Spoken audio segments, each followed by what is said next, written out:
I've always been fascinated by supernatural stuff. Even when I was 10 years old, I would go to the library and get books out on all sorts of things.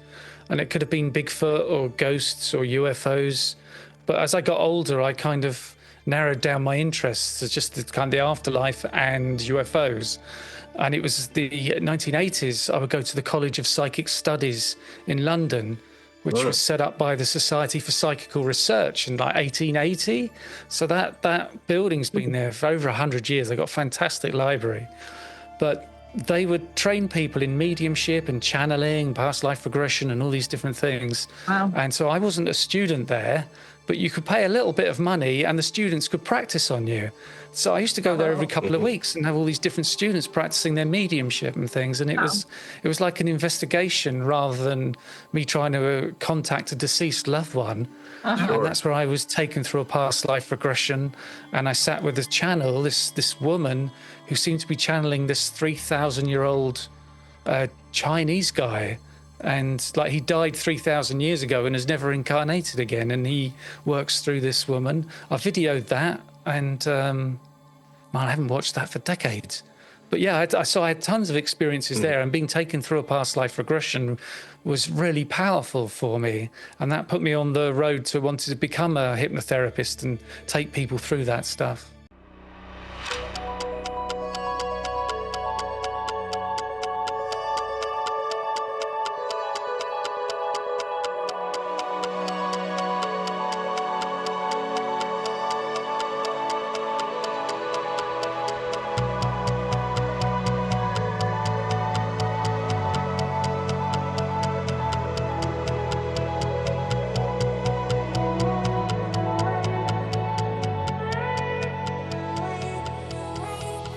Hey there, beautiful souls. It's your girl, Allie. We are back at it again for another episode of Living Life Consciously. I have a very special guest lined up for you today, and I am stoked to get started. So without further ado, Justin, say hey. Hey, everybody. I'm Justin. This is Living Life Consciously. Thank you for joining us. Leslie, would you like to say hi? Hi, I'm your co-host, Leslie, also known as Light Being, Love, an eternal spiritual being having a temporary human experience. And we are so excited to have Simon Bown with us today. Simon, would you like to say hi? Hi, yeah, this is Simon. Really happy to be here. Looking forward to talking to you. Great. Thank you so much. And for our audience, welcome to another powerful episode of Living Life Consciously on HellO AlliE. This week, we dive deep into the mysteries of consciousness, reincarnation, and the afterlife with the incredibly insightful Simon Bown, a clinical hypnotherapist, certified past life regression therapist, and host of over 500 mind-expanding podcast interviews. I tip my hat to you, sir. I'm nowhere near that number. Simon has been chasing the truth behind UFOs, ghosts, and psychic phenomena since childhood. His passion? Exploring the idea that consciousness exists beyond the brain and that we are energetic beings on a soul journey of reincarnation.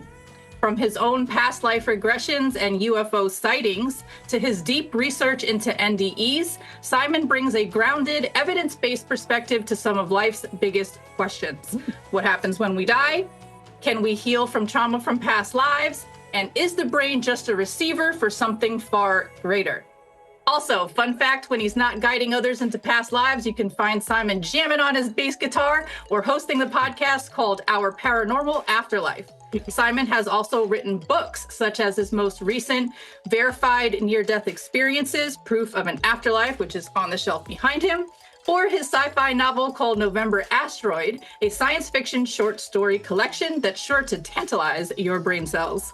Whether you're a seeker, skeptic, or somewhere in between, this episode will leave you questioning everything you thought you knew about life, death, and consciousness itself. There we go. Simon, thank you so much for joining us. That was amazing. I hope I can live up to it.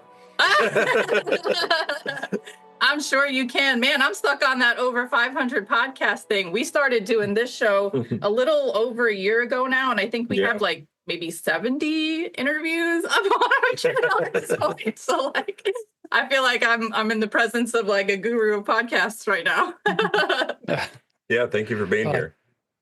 Yeah, it's great to be here. I don't know about guru, but I do the best I can. Yeah, I mean, like we all learn one day at a time, right? Yeah. Very cool. All right. Do you mind if I ask you a question about that book that's sitting on the shelf behind you? Yeah, yeah, it's that side. Sometimes I stop talking about it and I point on the wrong side. Yeah. Yeah, what do you need to know?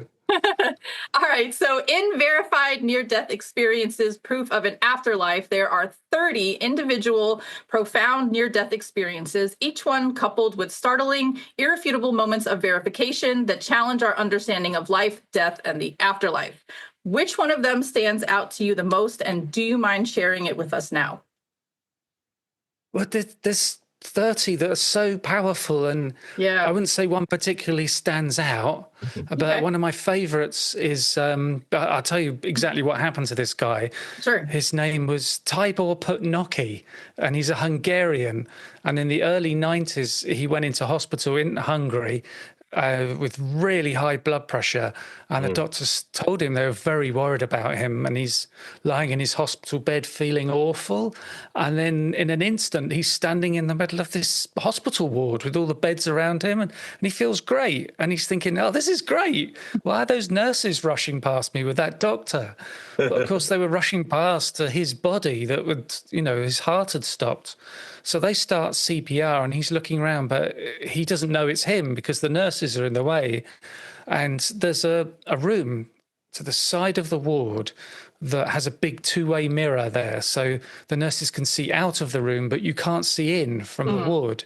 And he wondered what was in there. And in an instant, he's inside that room and he sees a nurse standing in front of a cabinet with a trolley, and she's taking all these things out of the cabinet really quickly, putting them on the trolley, and she drops something and it rolls underneath the cabinet, and he wonders what was that. And then straight away his eyesight is maybe just 4 inches from this item, so he could read what was on the label, and he read the serial number.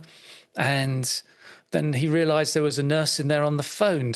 So he was instantly next to her, and she was talking to her husband in their apartment. He couldn't find the phone number of their doctor because their children were ill. And she's on the phone saying, no, you've got to look in the phone book. And this is the early 90s. There's no cell phones. So, people would write down their own phone numbers in their own little phone book. And Tibor thought, what's he doing? And then instantly he's with that guy in his apartment. And so he can see the furniture and the books on the shelves and, how it's all decorated. And he's looking over this guy's shoulder and he can see the doctor's number and he's shouting, look, it's there. But, the guy can't hear him. And he notices this man's socks and they've got lots of little animal pictures on them. And Tibor thinks to himself, what kind of a man wears socks like this? But then a whole load of other things happen, which I describe in the book, where he has, the life review and he meets a spiritual being and all these really powerful things happen. But after he's resuscitated, the doctor comes to him and says, okay, you were dead for 9 minutes. What happened? And he says, well, I was in that room and I saw the nurse at the cabinet and this thing rolled underneath. So the doctor went in and he found that item underneath the cabinet exactly. Oh, it was still there. As Tibor described it. And Tibor even got the serial number correct on the packaging. Wow. And, there's no way he could have seen inside that room from the ward because of the two-way mirror, even if he'd been alive, but his body was dead at the time. Right. And so they found the nurse and the doctor said, did you have this phone call? And she confirmed the phone call, the content of the phone call. And so the doctor said, do you know this man, Tibor? Has he ever been to your apartment? And she's, no, don't know who he is, never met him. So the doctor goes to the apartment with the nurse and sees it's exactly as Tibor described it. And the doctor returns to the hospital. He's holding those socks in his hand. Oh, wow. So there's all these different kind of verification events in that guy's near-death experience. Yeah. And there's a skeptical argument that would say, if this happened to somebody in an operating theatre and they were looking down and then when they were resuscitated, they could describe what happened in the operating theatre, there's an argument that, well, maybe they did have some form of consciousness. They weren't actually dead and they hallucinated and they heard all these things and they kind of made up what happened. But there's no way that could be the case, because he saw something in this other room, and then he saw this apartment 7 kilometers from the hospital. Right. And they could work out that the time of the phone call was the same time that they were giving him CPR in his bed. Because he was dead, yeah. Yes. And that's also called veridical evidence, I believe. I think that's the name for that. And it is a form of evidence, definitely, in my opinion.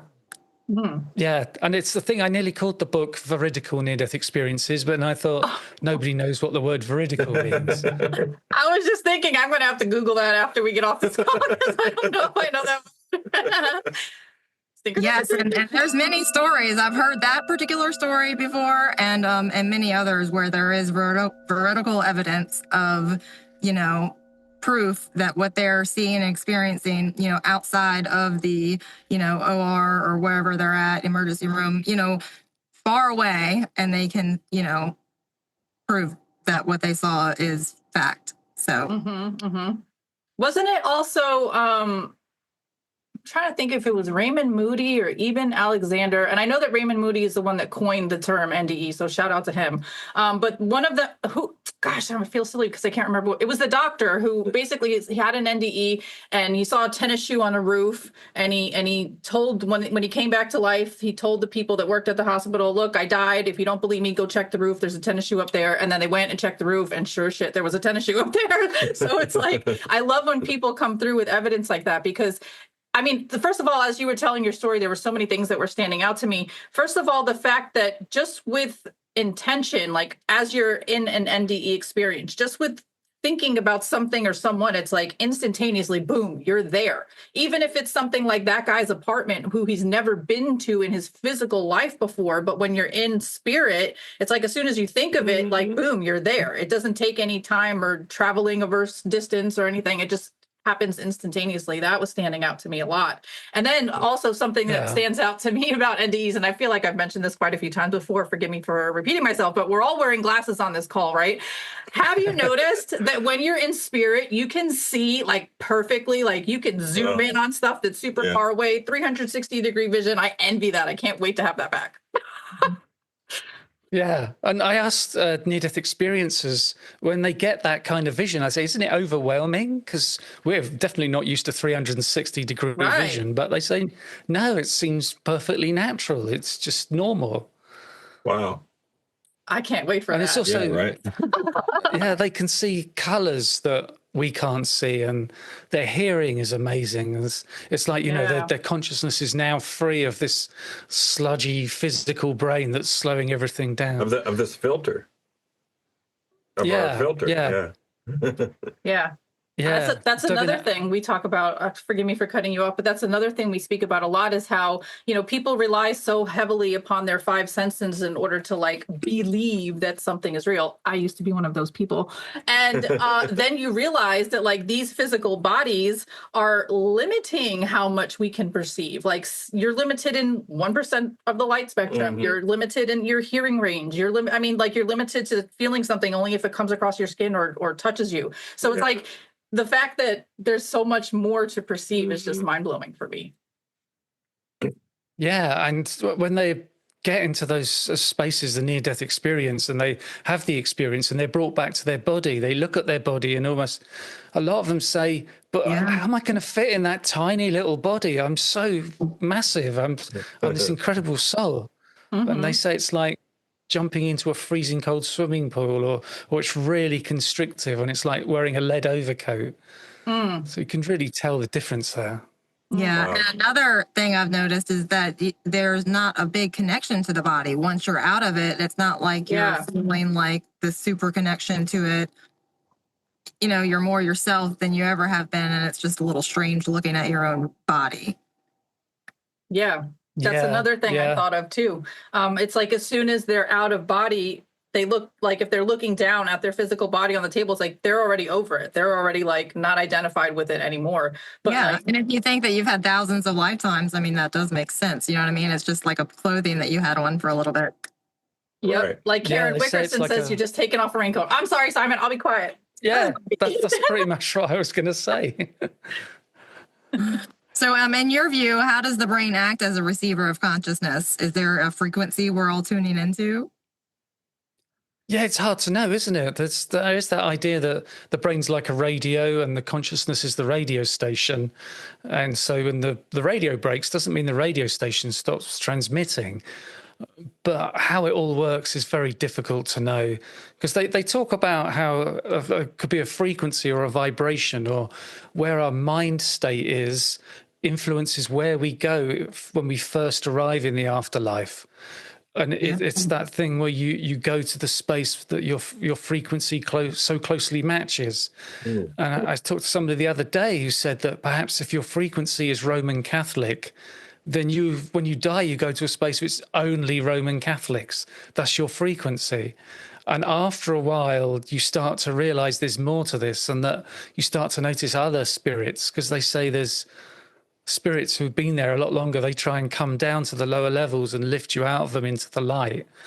And also, I think that part of your near-death experience is also the frequency where you go in. The near-death experience matches your frequency in a way, but they're also tailored perfectly to that individual. And it's almost like the space they go to when they die isn't really the afterlife. It's a different space. It's like the theater of the near-death experience, or it's a holding space or something like that, so they can give this experience to these people. And I talked to this woman called Nancy Rhines, and in her near-death experience, she's in this incredible landscape. And she said she made her think of Scotland with all these mountains in the distance and the forests. And there was a woman there that she said was one of her spirit team. And Nancy turned around and the whole environment was just dissolving away into mist. And this spirit team lady said to her, "We created this whole space, this whole environment just for you right now, for your near-death experience." And it's almost that thing, like an acclimation period, like to help them through the transition, or that's happening. I feel like that from what I've gathered, and I've also heard, read, and listened to thousands of near-death experiences. I'm very fascinated on the subject, but so yeah, it's like you're helped to not be scared. Like, it's not often that many people are scared, and there is, it is said that we just don't hear about the negative ones so much as we do the positive ones, and that could be true. But I totally think it is a state of mind. From what my understanding, this is totally my opinion, but it is like your state of mind is what's creating. And just like AlliE was speaking, I'm jumping a little bit, but about how things are instant in the afterlife or on the other side. I feel like it's a extremely slowed down. I mean, we have time here on Earth, so the same thing takes place here, but it takes way longer, and it has to be like more of a consistent. It depends on our minds, our state of mind of our experience. I don't know if that makes sense. And what we can. With a law of attraction, I guess, is where I'm going with that a little bit too, considering the law of attraction there. Yeah, and the time is different, isn't it, in the afterlife? It seems that everything's happening in the same moment. Because people say in their near-death experiences, that they could say, "I can tell you all the different incidences that happened, and I can put them in an order so it makes us easy to understand. But actually, when I experienced it, they all happened at the same time, all these different things." Yeah, and that ties into the past lives as well, because apparently they're all at the same time as well. Yeah. I like an analogy that it's like, if you look at a tree, then the tree wood, the trunk is the soul, and all the leaves are the different lives. And so the tree's experiencing all the leaves at the same time as our soul experiences all our lives at the same time. And we're not living one after the other. I don't know if I've ever heard somebody put that so eloquently before. Yeah. That was really good. Yeah, I do High five, Simon. That was awesome. You used the word theater before when describing an NDE, and we spoke with one of our friends, Megan Brown, who's come on the show a few times, and she had an NDE. And just like we were talking a second ago before about how the NDEs seem to be tailored to your mindset. Well, I'm getting to the point that in hers, she met Freddie Mercury. And like they Yeah. had a whole concert. performance, Yeah, a whole at a concert theater, for her. yeah. She said there was like all these other people that were there performing, and like she literally had a whole like custom Queen concert Right. in her NDE. Yeah, that was pretty That's cool. amazing. I haven't heard that one before. Yeah. That's great. And I think theater, because Simon is not from America, but I think that means like the ER, Operating right? room. I thought about that when I was saying it. I just wanted to make sure because I bet theater. Yeah, it was like a theater for Megan for sure. Simon, have you had your own NDE, or what got you into studying them? I've always been fascinated by supernatural stuff. Even when I was 10 years old, I would go to the library and get books out on all sorts of things. And it could have been Bigfoot or ghosts or UFOs.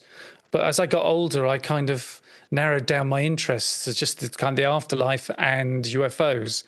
And it was the 1980s, I would go to the College of Psychic Studies in London, which was set up by the Society for Psychical Research in like 1880. So that building's been there for over 100 years. They've got a fantastic library.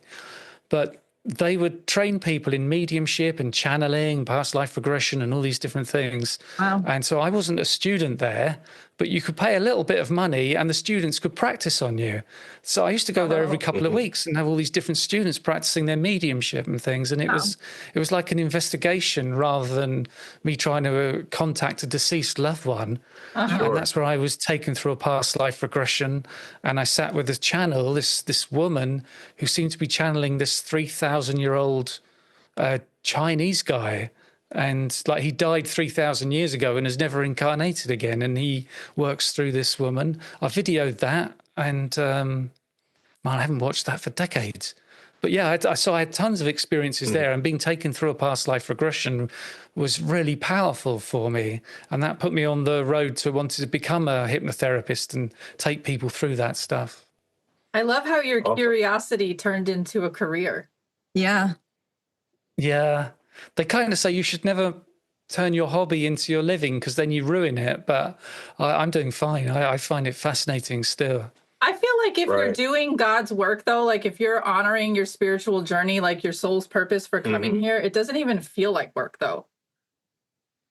Yeah, and I wonder if we're all on a spiritual path, and we all have little experiences now and then that nudge us one more step along the path. And mine might have been seeing UFOs and having psychic flashes and other things happening. For other people, it's other experiences.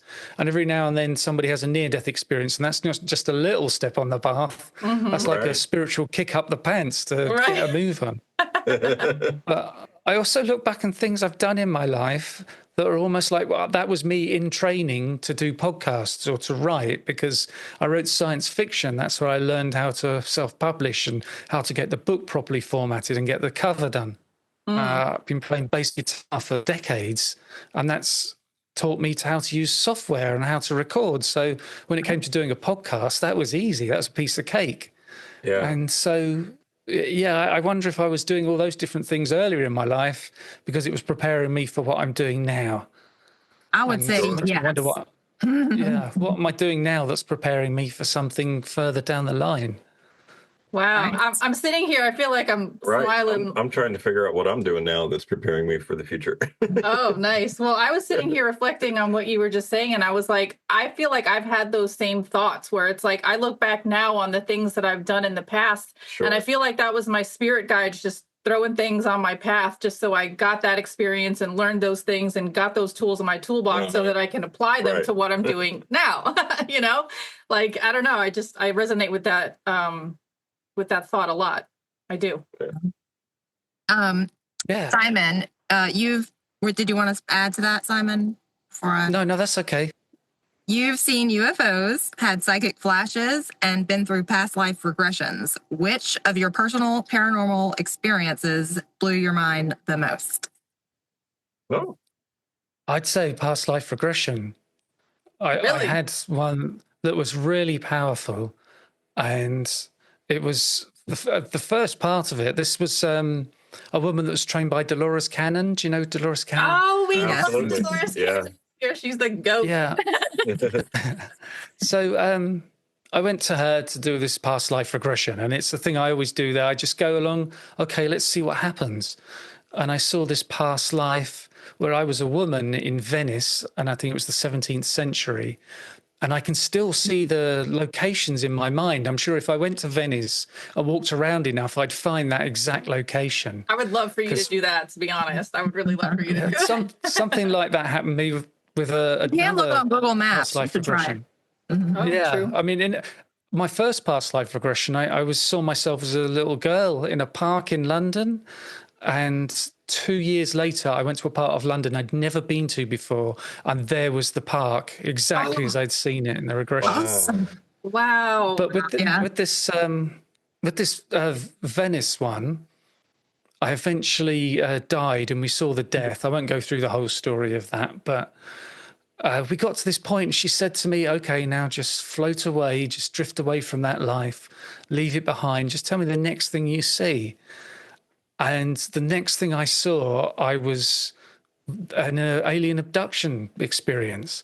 And I've got no conscious memories of anything like that, but I was on this table with these greys around me, and they had this contraption. And do you want me to go into the full story of what happened Yes, there? please. Yes, Yeah, please. yeah. Well, after they'd done 2 or 3 things to me, I had this like vision implanted in my mind, they did it telepathically. And I was in this forest, and there was this area about the size of a football field that had been cleared. So it was all just wooden stumps. And there was a planet in the sky that was really close, much closer than the moon. And it's a thing that couldn't happen in reality, because the gravity field from that planet would interfere with Earth's too much. We'd have earthquakes and all sorts of things. Right. But there was a big pathway leading down from that planet to exactly where I was standing. And I was with all these other adults, and there were all these children in white coming down the pathway. And the adults were greeting them, and there were big hugs and smiles. And I heard this sentence in my mind that said, when the planets meet, the children will return. And then I was back in the room with the greys, and they led me over to the wall. And this hole opened up in the wall that was like a cookie cutter shape of me. And I could walk straight into it and straight through it. But this hole didn't lead into a hallway or into another room. It was like this amazing energetic space that was full of color and light, and it was all shimmering. And as soon as I went through the hole, I was shooting through there 100 miles an hour. And I got the impression there were other people, other humans, and we're all going in the same direction.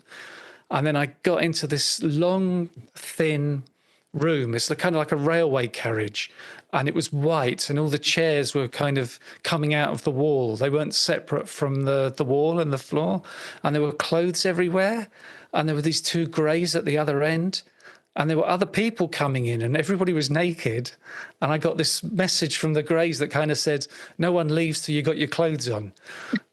And then I went down to the end of this room, and there was a hole in the floor, and I just stepped into it and fell through it. And then next thing, I was in my flat in London. It was 2 a.m. and I just went to bed and fell asleep and went to work the next day like nothing had happened. And that came up spontaneously. And the thing was, it was a past life regression. We weren't looking for aliens or UFOs. And because there could be a criticism with hypnosis, you say, well, if you were looking for it, it's the power of suggestion, and your mind might create something. Right. I'm still not sure all that really happened, but I have seen UFOs close up, and maybe it was given to me as just another step on my journey. But that was really scary. When I was in that hypnotherapist's room, I was lying back, I was really relaxed, I felt just fine. And then when I got to that alien abduction point, I was suddenly, it's like somebody flicked a switch. I went 0 to 100 and terrified. Wow. And she told me afterwards she could see my muscles quivering while I was there, while I was telling her about it. So you had a visceral reaction to that memory then. Yeah. And I wonder if there are people who have this experience and the ETs allow them to remember some of it. And the people they allow to remember it can handle it. But obviously I can't handle it, so they didn't let me remember any of it. But you did. Think about that, though. in I a know different it way, came through at a different time. hypnosis. And when I do a past life regression, I always have this idea that the past lives you see are chosen for you by your spirit guides, and I can see that, they yeah. show you stuff for a reason. So I'm wondering, did they show me that for a reason? Yeah, and you Was had that- evolved a lot, I'm sure, since, well, I mean, if you're seeing Dolores Cannon, you were already on the path. I mean, so I don't know. But yeah, they allowed you to see it. I mean, you didn't remember it or recall it from the actual experience, but in the end, yeah. What are your thoughts, and what UFO did you see? Can you tell us about that? Yeah, that's what I was going to ask you. I was driving out of towards London.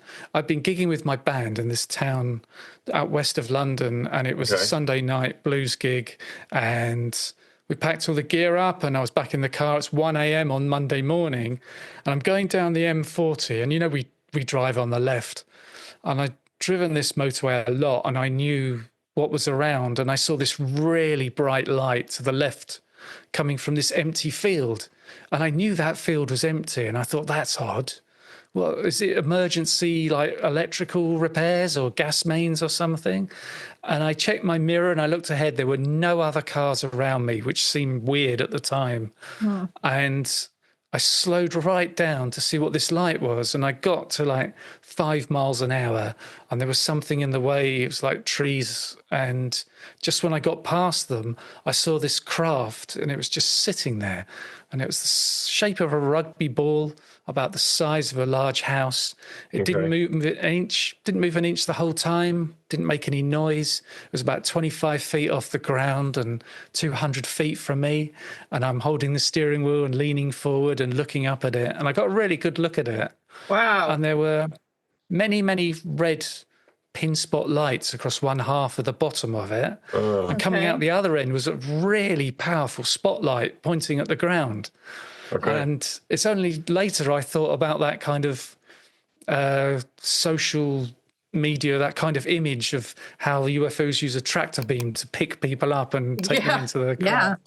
And I thought, now I'm thinking, maybe I saw an abduction in progress while I was going past. Right. Wow. And I got to this point where I couldn't see them anymore because my car roof was in the way, and I just increased my speed and went home, which seems a little weird to me because I've got such an interest in UFOs.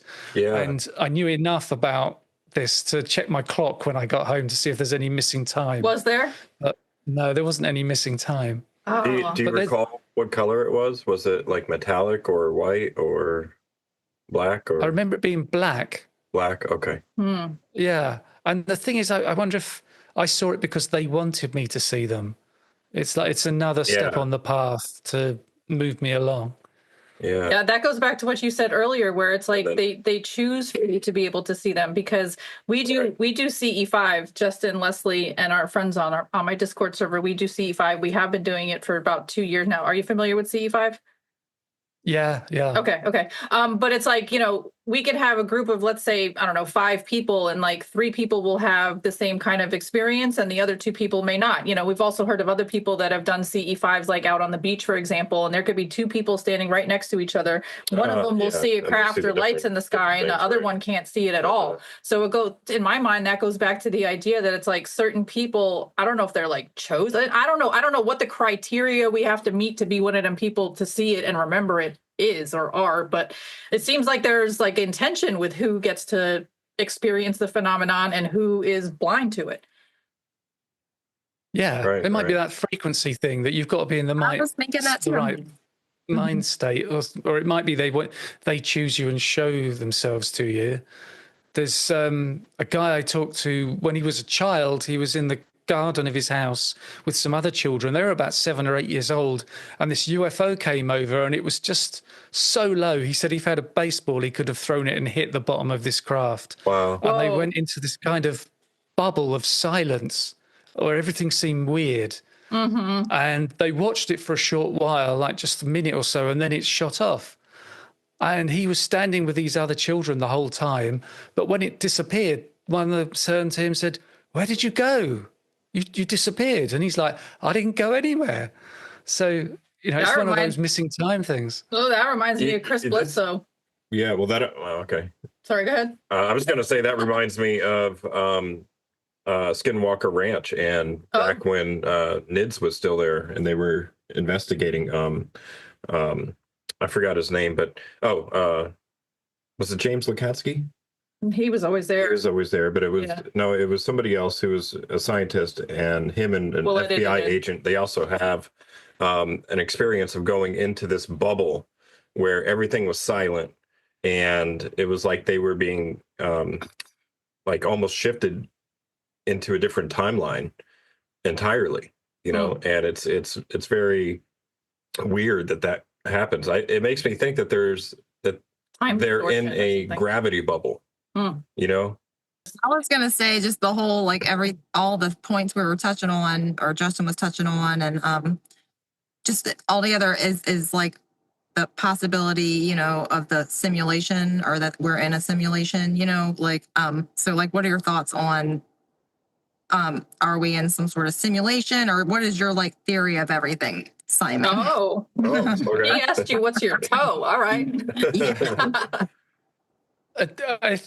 If I hear the word simulation, I always think of virtual reality headsets and computers and servers and networks. But if there is a simulation, it's got nothing to do with that, is it? It's more to do with consciousness and the universe. And so I suppose you might be able to use the word simulation in a way, coming into these bodies and being avatars for our souls. And it's almost like the Matrix, where you go into the Matrix and you have a body that's an avatar, but your higher self is left behind. Yeah, kind of like a spiritual simulation is probably a better way to put it. Versus it's almost like our minds are creating what we are experiencing in real time. And everybody has this shared experience, right? Does that make sense? Yeah, I think so. That there is that thing that reality is built inside our brains, and our brain making sense of sensory input. Right. And that's the kind of scientific viewpoint of how it all works, isn't it? And they say that things happen and we catch up with them maybe half a second later. We're always half a second behind what's going on around us. But then there's some part of our brain that can react faster than our awareness if we need protection or something. I have a question that won't leave my brain. Forgive me. I want to go back to your sighting story. Did you ever go back to that field and see if there was like any crop circles or something, or like burned grass, or like where that beam was shining? Like, did you ever have a chance to go back and check out the scene? No, it's a private place. And also it's off the side of a motorway, and I wouldn't know which road to use to try and get to it. But I did look at it on Google Earth. And so that happened around 1993. And I think still today it's an empty field. But there was another sighting I had. Again, I'm driving, and I was on this road that goes across a place called the New Forest, which is a national forest here. So it's got so much protection. You can't do anything in it. There's these animals. You drive down this little road that's enough width for one car, and you'll come around a curve and there'll be a whole load of horses standing there, or sheep or something. So I was on this big 2-lane road, it's the only one going across, and all the cars were going quite fast, maybe 50 miles an hour, and it was very busy, so I couldn't stop. But off to my right was this big ball of orange light. It was about the size of a car, and about half a mile from the road, and I could see exactly where it was. And I used to commute on this road every day, which I did for 7 years. So I really knew this area, and I know there was nothing there that could produce that light. And I did go to that exact spot a couple of months later because I knew exactly where it was. And that was, again, maybe 25 feet off the ground, didn't move an inch the whole time. Wow. And I wonder how many other drivers saw it. But when I got there was nothing there. It's just trees and grass. Wow. How many sightings have you had, would you say? Oh, there's just that too. Okay. All right. They're probably watching me and they're thinking, oh man, we need to give him another kick. Quick. Give him he needs another experience. He needs another nudge, right? Yeah. Yeah, yeah. So usually I ask people like on the spectrum of, 0 being I don't believe at all to 5 being I'm a UFO enthusiast. Normally I ask people where they lie on that spectrum.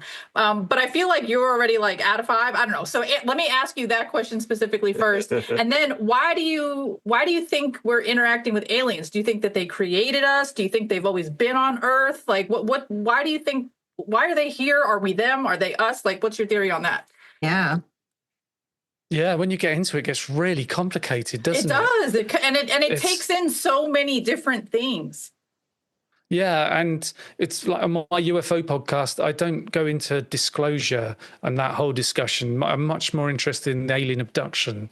And people don't call it that so much, do they? They call it experiences and they encounter the visitors and those sorts of things.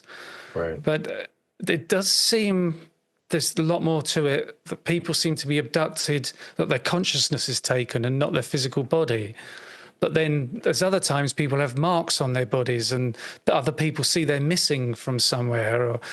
And there was people who complain to the ETs. They say, you can't do this to me. You can't take me. And they say, but you agreed to this before you were born. And so, what's going there? And and there's somebody I talked to recently who believes that in their previous life they were a grey and they agreed to be incarnated as a human to help the greys with the whatever projects they're working on at the moment. And taking people through past life regressions, I've had a small number, maybe just 4 or 5 people who've gone to past lives on other planets. And I did talk to a guy who's doing these out-of-body experiences, and he said that he went up into orbit and there was a UFO there. And, it's his consciousness that's moving around. And he thought, I'll go and have a look at this. And he went inside, and when he did, the greys were there, and they straight away turned around and look at him, and which must have been really creepy. But if you think he's out of body, there's no way we're going to see him. But the ETs knew he was there straight away. Right. Oh, I've heard that before. Yeah, that is such a synchronicity, because we do a weekly UAP UFO news show for the YouTube channel UAP Society. And just yesterday I had a show premiere where we were talking about Eisenhower's warning in his farewell speech about the military-industrial complex, because his great-granddaughter Laura Eisenhower made a huge tweet about her that speech, and how there's Dracos on the moon, and they brought in Ingo Swann, and they brought in, it was like it was a lot of things going on at once in one story. But basically the reason why I'm bringing this up is because Ingo Swann saw in a remote viewing session aliens on the moon. They saw that he was there, said, you can't be here, astrally kicked him out and said, don't come back. And then the CIA guy, John Ramirez, said that there was somebody else working in Project Stargate. Sorry, that just popped up. There was somebody else that working in Project Stargate who too did a remote viewing session to the moon, saw that there was Draco reptilians or some sort of like alien lizard looking race there. They recognized that he was there, said, you can't be here, astrally kicked him out, told him not to come back. But then they reassigned him that same place. He went back, and John Ramirez said that guy's body is still on Earth, but his mind never returned from that session. Like the Draco said, don't come back, and then he did, and now he's mentally gone. So wow. Yeah, it's like this guy doing these out-of-body experiences. He says that because he does them so much, he can tell when somebody is close to him that's out of body, so he can spot that as well. Wow, that's so wild to think about. Gosh. It really is mind-blowing, isn't it? Yeah. Yeah. And there was another guy I talked to. I hear so many stories, and some of them you hear and you think, oh, maybe they're going a bit too far here. I'm not sure I believe this. Okay. But this guy was practicing out-of-body experiences, and he went to his girlfriend's house, and she was in her room with one of her friends, and he kind of went through the wall to look at them, and they turned around and screamed.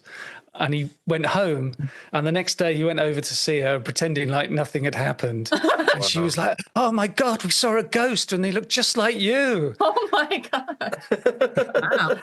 Whoa. Wow. So out of the hundreds of interviews that you've done, which guest or story completely changed your worldview, would you say? If one did. I don't know if one did. Okay. Because I in the lead up to doing the podcast, I've read so many books about all sorts of things, alien abduction or afterlife stuff and ghosts and what have you. So you kind of go down the rabbit hole and you hear all these things. And it's like that idea of, like I was saying, you hear stuff and you think, oh man, that's just going too far. I can't believe that. And then you hear it again, and then you hear it again, and then you find it somewhere else, and you start thinking, oh, maybe there really is something here. Because I had this experience where I was doing a podcast and I was talking to this woman who'd written a book about angels. And at that time I thought, angels, really? You know, with big white wings and white robes and things. Yeah. But she was saying, no, that they're kind of like spirit guides in a way, but they've never incarnated on Earth, and they're spirits with a different kind of role. And she said, you'll know when they're around because there's feathers. And the next day I was walking down the street and this white feather just floated out of the sky right in front of me. And I saw it. And I thought, oh, that's a coincidence. And then a few weeks later, I was talking to a medium on my podcast, and we finished recording, and I said, oh, I had this thing, this feather floated out of the sky. And she said, oh, you should pay attention to that. So we finished that call, and I went to my daughter's bedroom. She's a teenager, and she's a very clean teenager.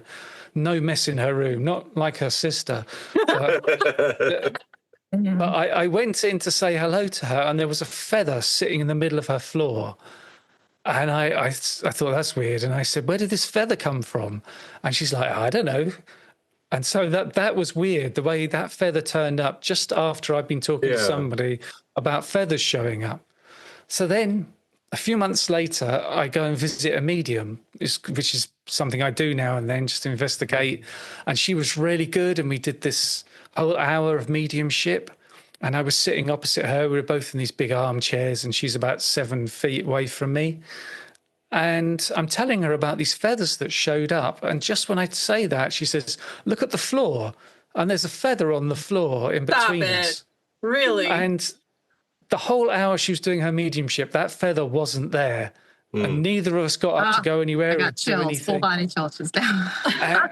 And it's a thing that happened, and it's like my brain just stopped. You think, you cannot compute that wasn't there.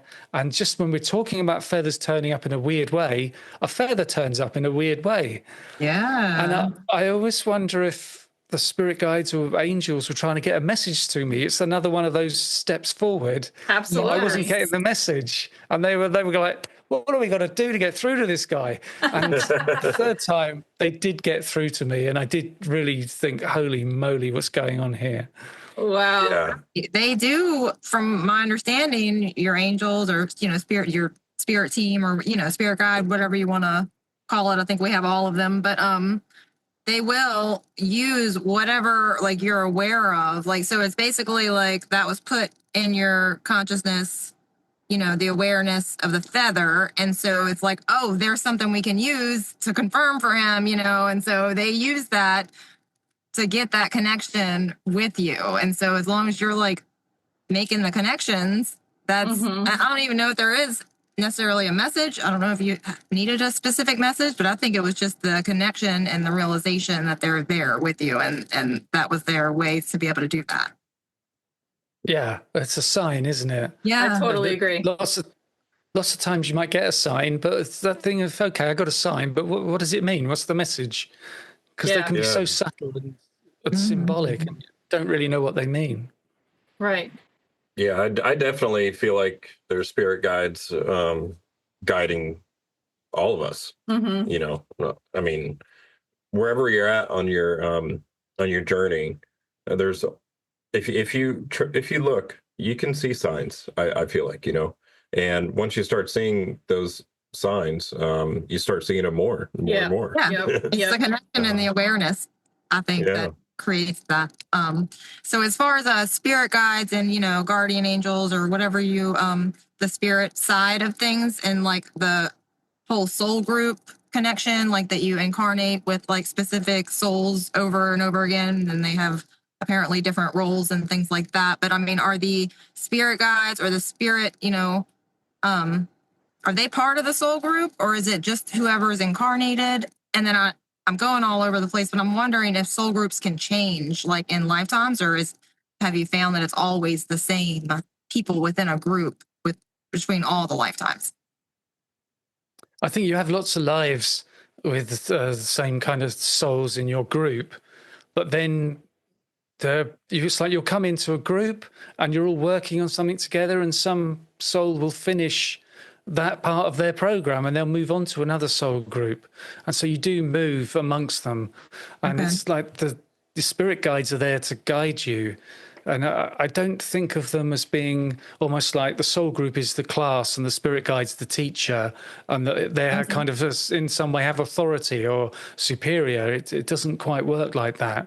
And when before you go into a life, it's like putting on a play, and you talk to other souls and say, I need this lesson in this life and I need to do this thing, and other souls will come and sit with you. And it's like everybody has a script for the play and they know which role they're going to take on.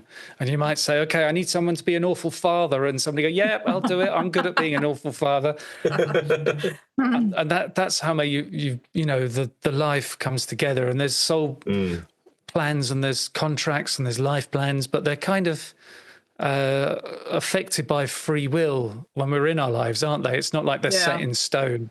And I've heard that sometimes you might have a contract with somebody and say, well, if I meet you before I'm 30, we'll get married. But if we don't meet by the time we're 30, we won't get married and we'll marry someone else. And one of the things I do with past life regressions, and this is every session, is towards the end of it, we move into the life between lives and we try and encounter the spirit guide.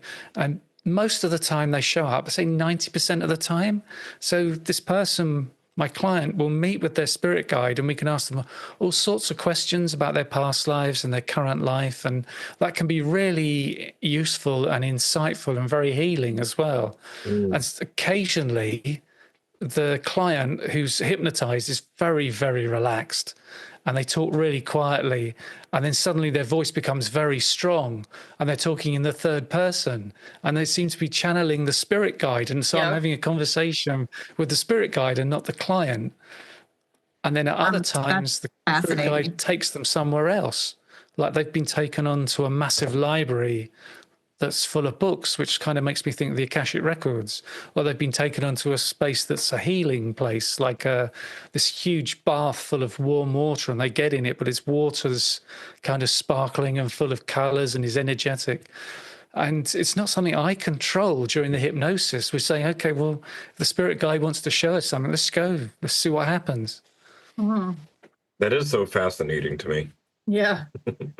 Yeah. And from my understanding, like their job is to, be just that guides and like support, spiritual support or whatever through the life. But like they're kind of twiddling their thumbs if we're not connecting to them.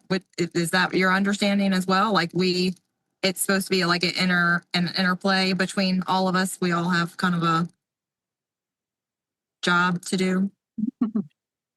Yeah, we're here, I think, to learn a lesson. I've done hundreds and hundreds of past life regressions and read so many books and interviewed people, but I wouldn't say I know exactly what's going on. But it does seem we come here each life to learn a lesson, and that we might go off the path and we have to live the life again.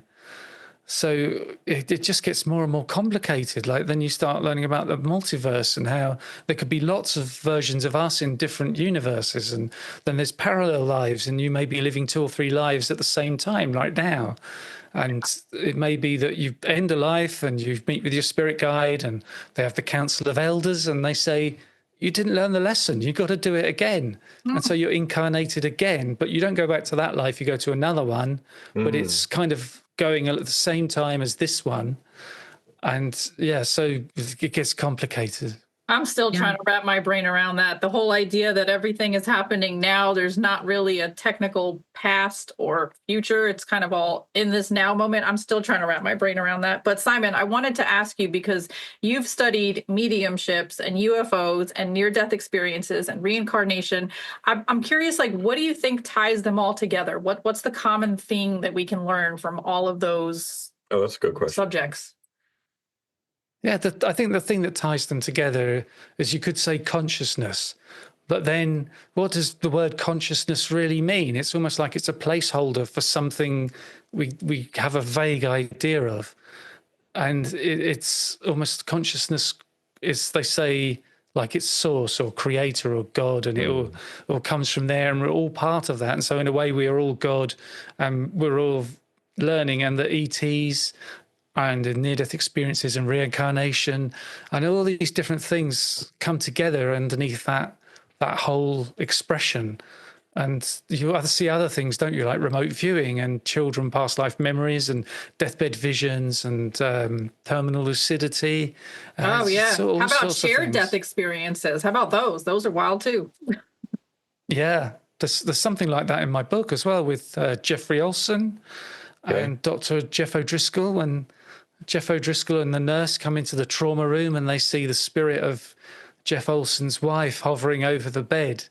And so that's three people all see this woman at the same time, and she communicates with them telepathically. Wow. Wow. I love talking about this stuff, man. Me too. All those keywords you just said are all like, yep, like talking about that. Yep, I like talking about this. Yep, I like talking about that. Simon, can you do our audience a favor and let them know where they can find you online, what kind of things you have going on that you're working on or offering, and then what kind of stuff you have looking forward to that you're excited about? Yeah, so my podcasts are Paranormal Afterlife and Alien UFO podcast.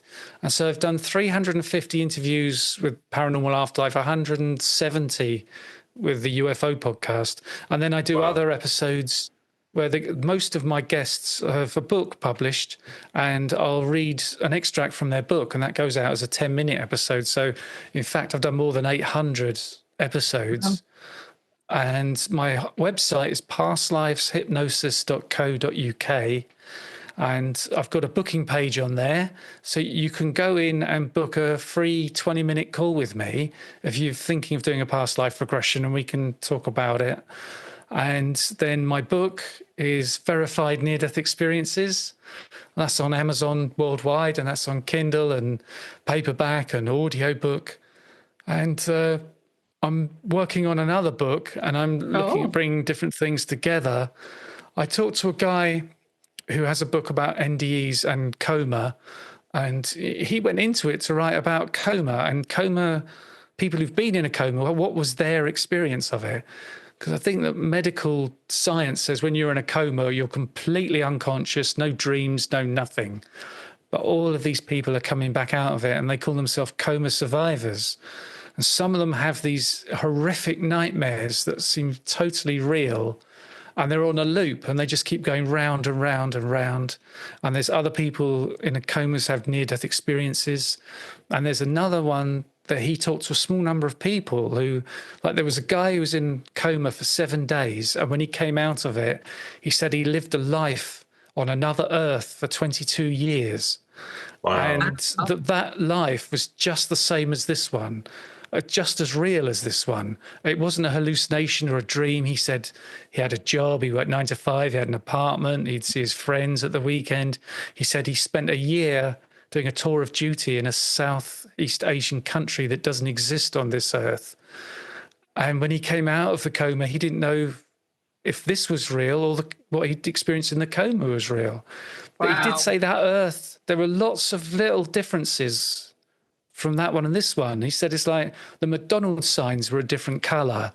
Just little things like that were different. Yeah. And there was a woman, she was in a coma, I think 48 days, and she had 7 years on another earth, and she got married and had children. And when she came back to this earth, for her, it's like she'd lost her family. Her children had died. Wow. And she was telling her family and the medical staff, and their attitude was, oh, it was just a dream. You were just hallucinating. But for her, it's genuine grief. Sure. She's lost her children. Absolutely. So I find that multiverse thing fascinating. And I'd love to talk to more coma survivors about that aspect of it.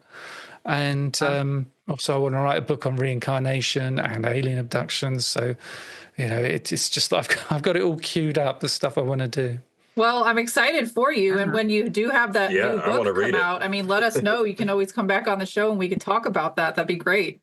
Yeah, absolutely. Yeah, I'd really like to. Awesome. Yeah. And I'll have your links on the screen as you're mentioning them, and also in the video description box below. And I also have something really special that I've never really done on the show before, but we have a Discord server where it's an online community, and one of our fellow mods and soul sisters, Chris, she's actually had a past life regression session with you.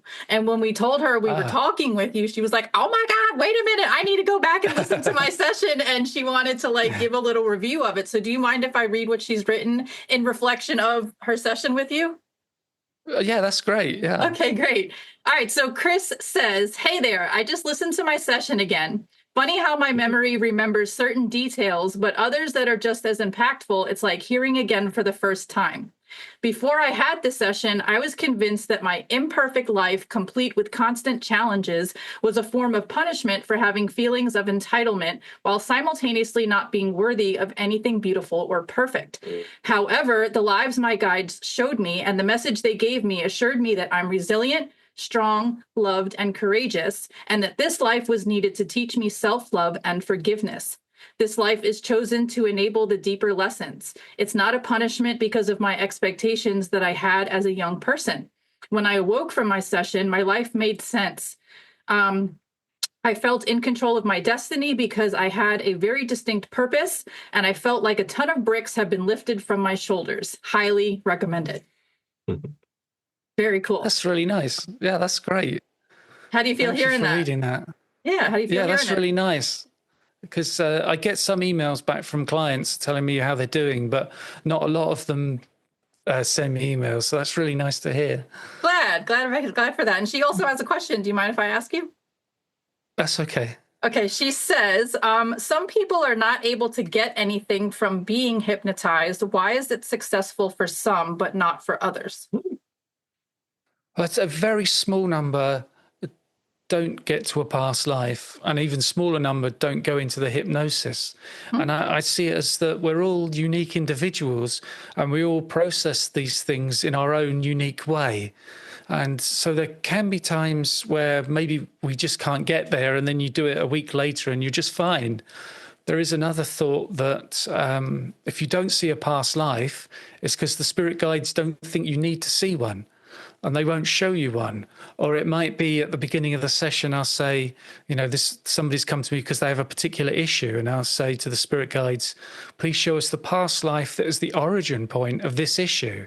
Ooh. But if the origin point isn't in a past life, they've got nothing to show you. So you don't quite know what's going on. But in that location between lives where we meet with the spirit guide, I did have one show up and just said, I'm not going to talk to you. You're here to work on this lesson, and if I helped you with it right now, that wouldn't be good. Okay. And then they just disappeared. So we can only guess why it doesn't work sometimes. Okay.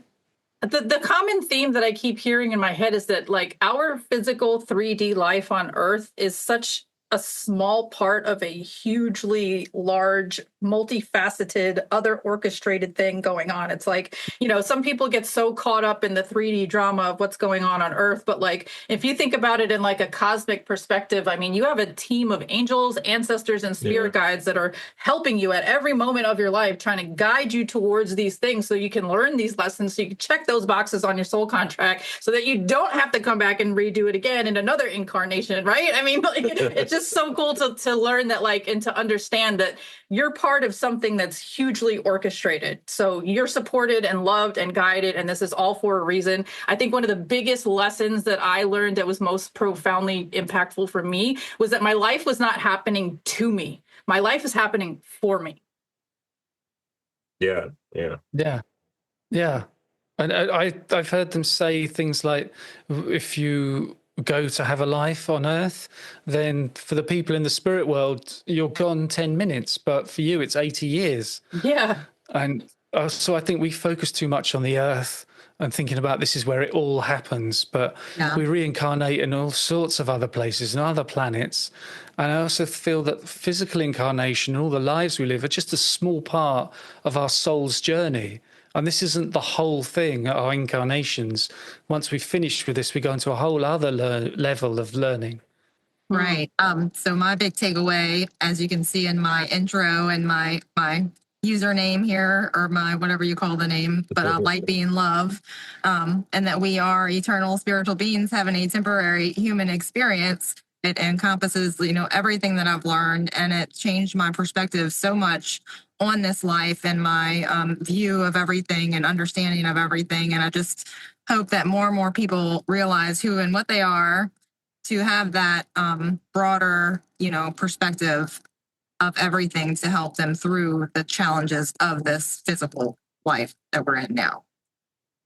Well said. I feel like that's a beautiful segue for you to ask your famous question.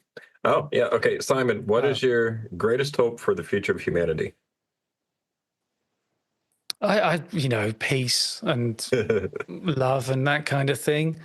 But I wonder if souls need to have certain experiences, and Earth is a school, and some souls will need to learn suffering. So there'll always be suffering in the human race because souls need to learn that. And sometimes we have a human perspective and think, this is awful, this life, I'm never going to reincarnate again, such a bad experience. And the soul's looking down on it thinking, this was fantastic, I learned so much in this life, I'm definitely coming back. Right. But you'd hope things would get more peaceful and people would have more empathy for each other and less prejudice, that kind of thing. Totally agree with that. Totally agree. Absolutely. Yeah. Is there any last pieces of advice or things that you'd like to convey to our audience before we sign off for today? When I'm in that space with the spirit guides, I often ask them two things. One is, how could the client have a stronger connection to them? And they always say meditation. And the other thing is, I say, do you have anything? The last question is that I ask them, is there anything else you feel we need to know? And they say, we are always with you. We're always on your side. And if you need help, you just need to ask, because they won't help you unless you ask. It's about free will. Beautiful reminders. Thank you so much. See, one of the reasons why, the very main reasons why we do this show is because we want to bring awareness to these kinds of subjects and topics and notions and ideas. And we like to have conversations like this to normalize it, and then also to give our audience tools to put in their toolbox to help them along their spiritual journey. So thank you for everything you've shared with us today. I feel like you've been a great guest. I've enjoyed this conversation. Oh, yeah, me so too. fast. I can't believe I'm already getting the warning again. Thank you, Simon. It was a pleasure talking to you. Yeah, I've really enjoyed it. It's been good. Thank you so much. All right, awesome. And for our audience that's sticking around, thank you guys so much. We hope you learned something and took something away from this conversation. While you're here, please do us a favor and smash that like button, click subscribe, ring our little notification bell, drop a lovely comment down below, and share this video with your family and friends to help us spread the good word. All right, Simon, we always end our shows in the same way I would like to teach you so you can join us. Okay, you ready? We do much love, peace, and namaste. Can you join us? Are you right? Okay, here we go. Right. Much love. Much love. Yep. Peace. And namaste. Yeah, and live long and prosper. There you go. Oh, and today's May 4th, so May the 4th be with you.